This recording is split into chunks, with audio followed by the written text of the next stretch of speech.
got a message for somebody this morning. They ain't worth it. They ain't worth it. Can you mix oil and water and have consistency? No. They will not blend together. One will rise above the other.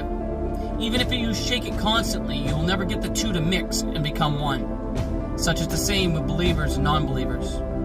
Choosing a partner to spend the rest of your life with is a task that consumes the majority of our youth's free time. We must be so vigilant that we don't let our flesh lead us here. I have a question for our young people. Where are you looking for your future partner?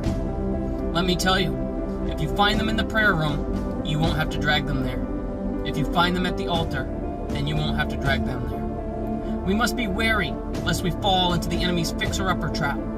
This is one of those most important decisions we can make besides choosing to live for God, and one that will impact us for the rest of our lives and potentially for eternity.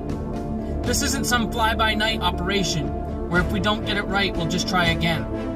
I know this isn't easy, especially for teenagers, but we can't allow hormones to drive us and control us. Instead, we need to be led by the Holy Spirit. Marriage is a one-and-done thing in God's eyes, with very few exceptions to that rule. In Matthew 19, verses 4 through 6, Jesus tells us, "And he answered and said unto them, Have ye not read that which he made them at the beginning, made them male and female, and said, For this cause shall a man leave father and mother, and shall cleave to his wife, and they twain shall be one flesh. Wherefore they are no more twain, but one. What therefore God hath joined together, let not man put asunder. The two shall be one flesh," which means they aren't any longer individuals in God's eyes, but they are one flesh. And unless one of them dies or commits adultery, there is no reason for divorce, which is why this decision is so important. It cannot be one that is made dependent on the flesh. Instead, it must be led by the Holy Spirit. He is the only perfect matchmaker.